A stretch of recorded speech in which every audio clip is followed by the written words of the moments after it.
Today we are in Hong Kong, the city that I grew up in and spent most of my childhood here for over 17 years. And today we are going to explore some of my childhood flavors. And we're not talking about McDonald's, skip that. We're trying real stuff that other countries don't offer except in Hong Kong. There's a saying, 生舊叉燒都好過生你. It means better to give birth to a char siu than you because barbecue pork is tastier. So let's go.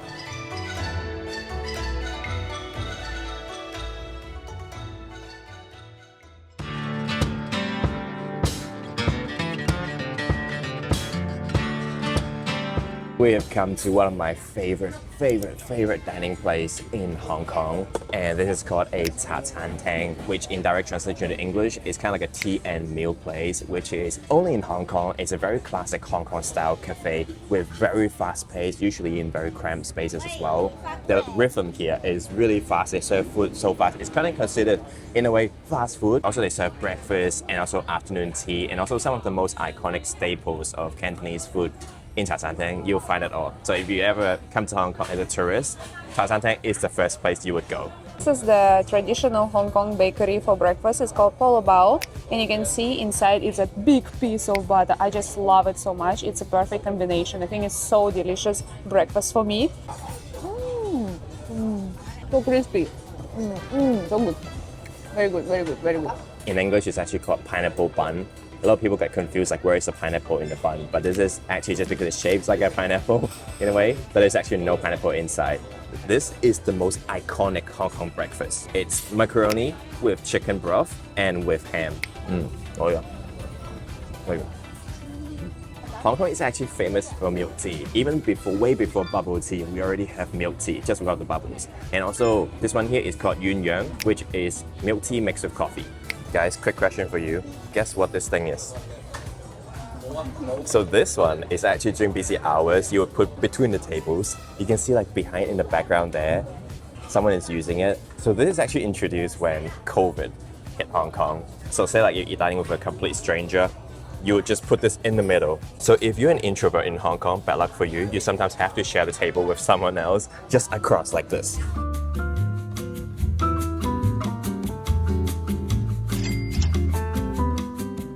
Chaan Teng is the cheapest restaurant in Hong Kong you can find. Rating, 10 out of 10. Agree. Love it.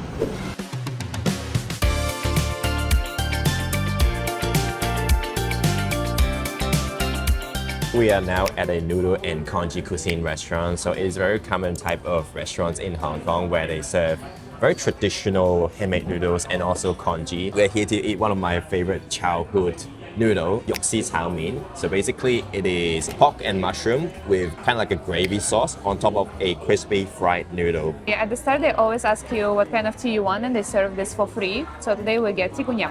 Yeah, so usually you have a few choices to pick from, like tea kunyam, pu'er, shui xin. There's like a variety you can pick from. So Hong Kong people are known to be very picky in a sense that you could remove everything that you don't like from the dish. You can kind of like break it apart. For example, we're gonna order the fried noodle, and there's the option to be no oil, less salt, remove spring onion, more spicy, less spicy, complete remove spicy, no ginger, more ginger. Just remove everything, remove whole dish already. I'm not done yet. Remove garlic, remove soy sauce, remove spring onion, remove spiciness, remove MSG, Did you notice remove... the last option there? It said, remove this customer.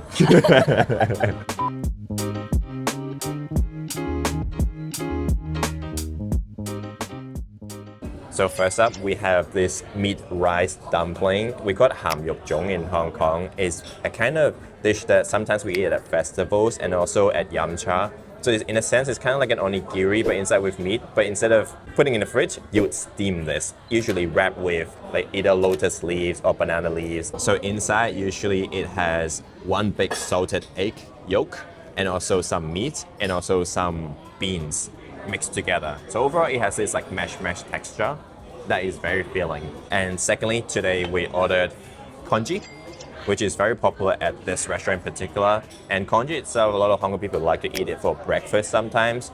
Asians, we do eat rice for breakfast, but we eat it in a sense of congee. Also, sometimes when we're sick, we like to boil congee and make it at home as well.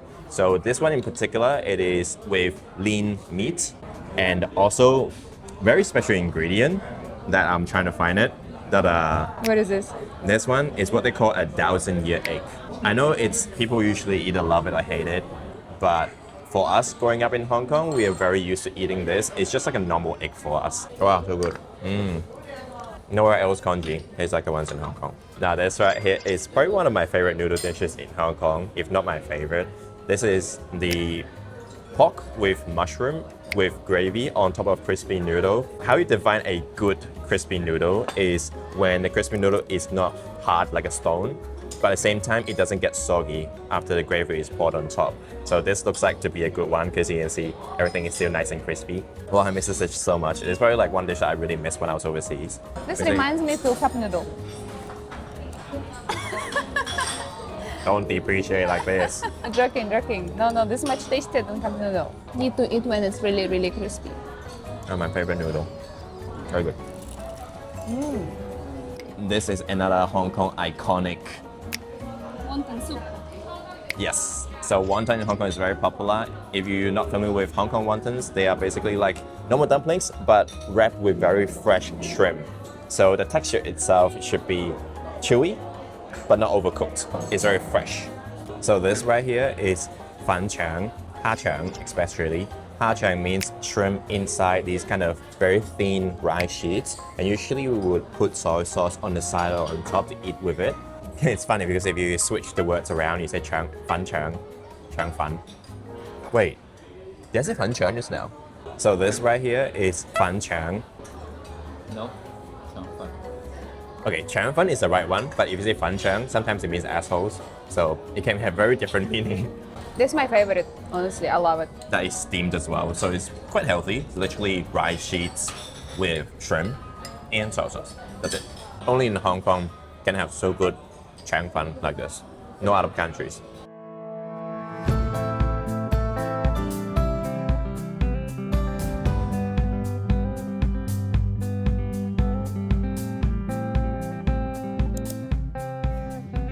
So today is a weekend and we're gonna have yum cha, which is a very traditional Cantonese breakfast slash brunch kind of dining places where you have Chinese tea and also dim sum, which are these very small, delicate, kind of like snack savory bites that you have. It's also part of Cantonese cuisine as well. So it's gonna be completely different to the fast-paced style that we're shown in this video, because Hong Kong usually is rush. When it comes to weekend, it's about chill, drinking tea, eating dim sum. So come with us.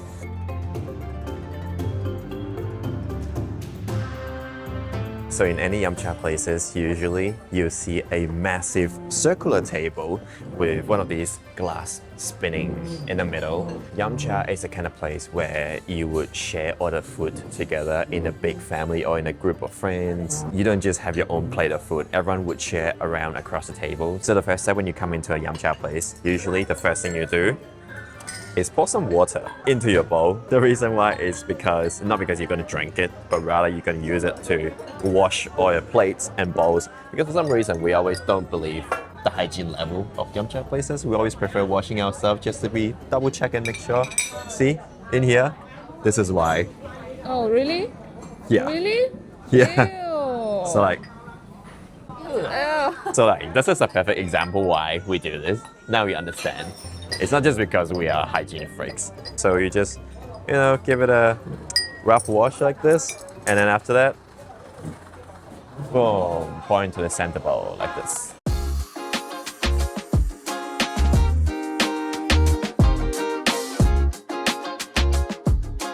So you can see the food is slowly coming to the table, and Cantonese yum cha is all about having an array of very small dishes, and they're all very delicate in texture. Most of it is steamed, so it is relatively healthy. It is considered the more healthier side of Chinese food because not much oil is involved, but there are also a little bit of fried dim sum here and there. 不過我聽佢講話，其實佢都唔係咁。麻辣糕，steam.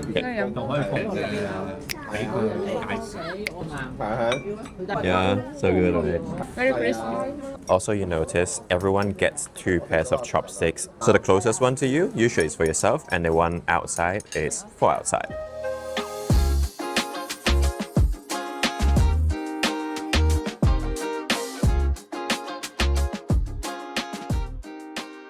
And then usually, because it's a big family, right, we would kind of just like talk to each other, socializing. And this is pretty much the whole point of Yum Cha, is to hang out with your family, a big family. Because in Hong Kong, I think a lot of families, their family size can be like more than 10 people. So having a round table makes more sense rather than a long table, right?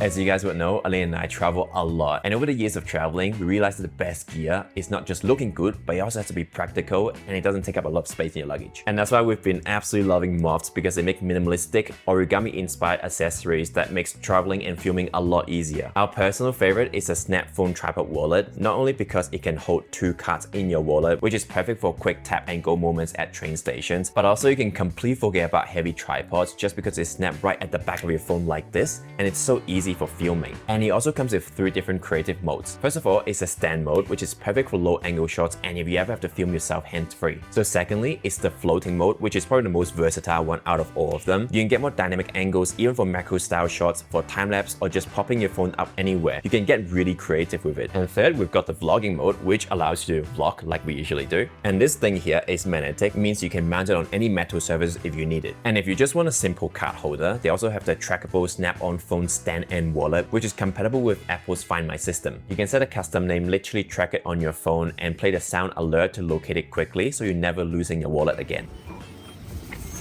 And it's still super thin and clean at the back of your phone that you barely notice the difference. So if you like clean, slim, smart design gadgets that actually will make your life easier, Morphed is a great choice for it. I'll leave the link in the description as usual. I'm sure you really like that stuff. When it comes to Hong Kong cuisine, you can't say you've been to Hong Kong without trying siu mei, which is roasted meat. The most famous one in particular is barbecue pork char siu, which is something that I think is probably my personal favorite food in Hong Kong. So today we're gonna go and eat.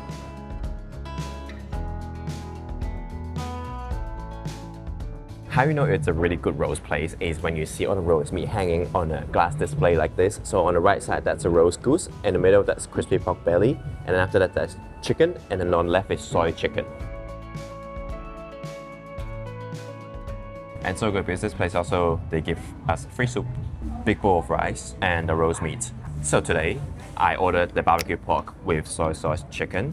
And usually in Hong Kong cuisine, it's always very balanced. So they'll give you some veggie as well.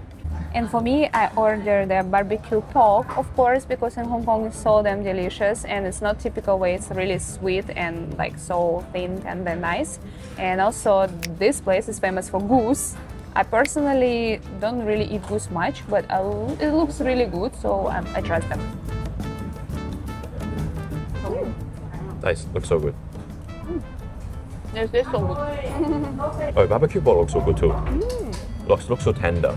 A good barbecue pork has to be succulent and it has to be really juicy and soft in the middle and also not overly sweet. In Hong Kong, there's a saying, 生舊叉燒都好過生你. It means better to give birth to a char siu than you because barbecue pork is tastier. Oh. Holy shit. This is the best barbecue pork I've had in the last 10 years, I think. Crazy, this is so good. Wow. And you know, the secret of Hong Kong long life is because they always eat something suspicious. For example, what is this? White fungus. It says it will help reduce collagen loss and it will also help you stimulate collagen growth. So it doesn't have collagen directly, but it helps you to get collagen. If no collagen, I will probably don't even trying this because it's looking like a jellyfish. Look at this. But because it's a collagen, so it's a type of mushroom. I feel like I eat just now snail. Huh? Tastes like a snail, like salt. Slippery inside my mouth. I get it.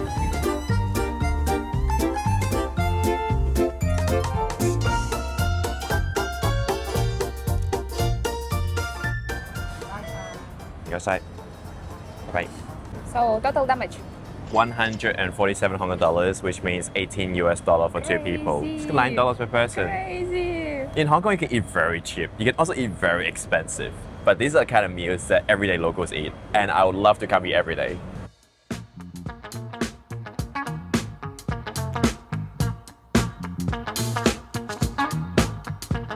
So in Hong Kong, let's say I just woke up and I want to get a ultimate lazy meal with very low effort. I would definitely go to eat fast food. But in Hong Kong, the definition of fast food is very different to another country. It's not necessarily unhealthy. For example, if I want to get a very lazy, low-effort meal, we will usually come to one of the two, either Dai Fai Wood or Dai Ga Lok. And you can see the menu here. They're all selling some of the Hong Kong staples. For example, like this one is like Hong Kong classic, which is meat, different kinds of meat on sizzling hot pan with different kinds of sauce, like garlic sauce, black pepper sauce. Comes with a bowl of rice, some veggies, soup, and you can order drinks as well. Or another Hong Kong staple, you can see barbecue pork, or sometimes you can order roast goose as well, and baked rice, which is another Hong Kong staple, and also different kinds of curry, like beef curry, pork chop curry. But the whole point is, these dishes, literally you order, and you can be served within 5 minutes. And that's how fast it is. And it's usually quite affordable as well. So this is the kind of last resort meal that I would eat if I'm just feeling like I don't want to go too far away, don't want to spend too much, then I'll just go down the building and I'll order this.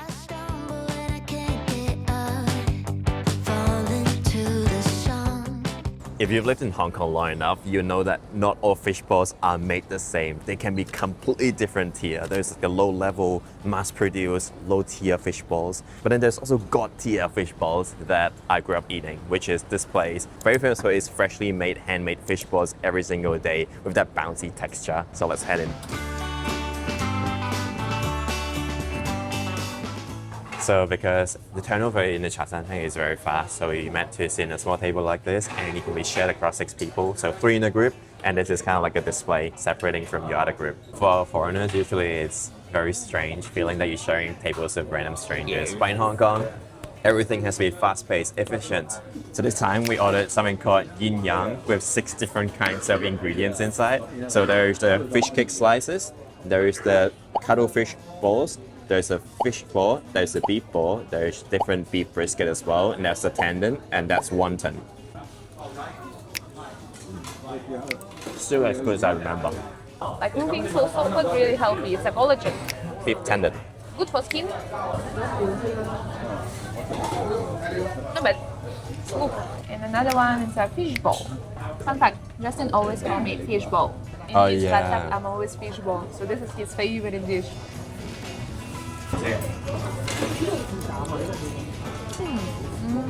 You can see this is the kind of food that Hong Kong people grew up with. A very comfort style of food. Hot bowl of noodle soup with different fresh ingredients from the sea. Because, you know, Hong Kong fishing village before, so we eat seafood growing up a lot.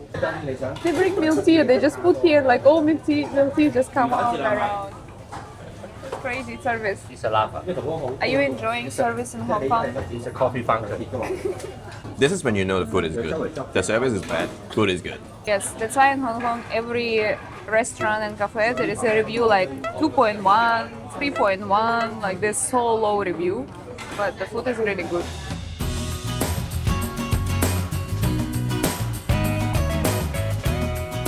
And when it comes to seafood in Hong Kong, you have to come to Sai Kung. This is literally the seafood town of Hong Kong. Because there are lots of restaurants with massive fish tanks inside displaying different kinds of seafood. And you can see it's attracted a lot of people just sitting outside like this. But it's a little bit more far away from Hong Kong Island. People would drive literally 2 hours to come to here just to eat seafood because it is worth the drive. You can see we're by the sea here. On this side is the restaurant. The other side here are all the boats, and these are all the fishing boats that supplies all the seafood to the restaurants. And this along the harbor, all these are restaurants for seafood. And we came here to eat special type of seafood because only in Hong Kong it's so damn delicious. It's called manta shrimp. Let's go!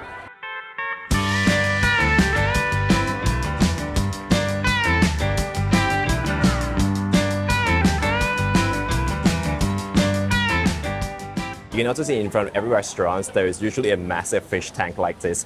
And all the seafood here are very unique. Probably you have never seen it in other countries as well. For example, like scallops, different kinds of clams, different kinds of shrimps, like manta shrimp, lobsters, some massive crab over there in the background, big fishes. He's alive! He's moving! This is the definition of fresh seafood, and you can only find it in Hong Kong. So usually how it works is that you come to the front of the restaurant, in front of these tanks, and you pick the seafood that you want to eat, and then the restaurants will cook it for you. So it's kind of like a whole package. You pick your own seafood, and after that, they'll cook it for you in the background. So quick life hack for you guys. If you're coming to Saigon to eat seafood, you technically don't really have to buy the seafood at the restaurant. You can actually buy it at the nearby wet market like this one. It's way more affordable, and all you have to do is bring the seafood to the restaurant and they will cook it for you instead of paying double the premium price. Okay. Alright. Right. Good.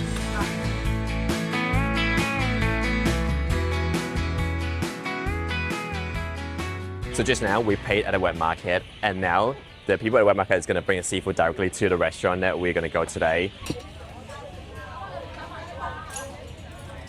Oh, that one no need to film. Which That one? one no need to film. Oh, who ordered this? No You. one ordered this. You Anna. come with it. Come. I That's your thought you ordered. No lah. So for the first dish today, we have beautiful mantis shrimp, which is probably number one reason why we come here. Because mantis shrimp in Hong Kong, they are just extra meaty, and usually it's cooked really well. Because in other Southeast Asian countries that we went, usually they overcook it a lot. And they're big size. Yep, And it's they are really big big. size. Let's get them sturdy. So for mantis shrimp, because the structure itself is very different to a shrimp, it's more like kind of like a hybrid between a lobster and a shrimp. So how you get the most meat out of it, the most efficient way is to cut both sides, left and right, so you can just flip open the shell like that. Origami. Just cut. Much easier to flip open like this. So all the meat, you can just scoop it out very easily. So I'll grab a bit of garlic and then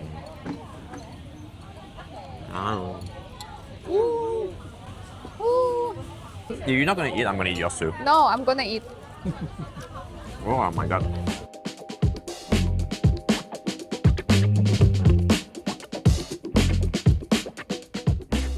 So we just finished the seafood dinner. So we've had the clams, and we've got the fish, and we've also got some scallops with vermicelli and garlic, and also the mantis shrimp, of course.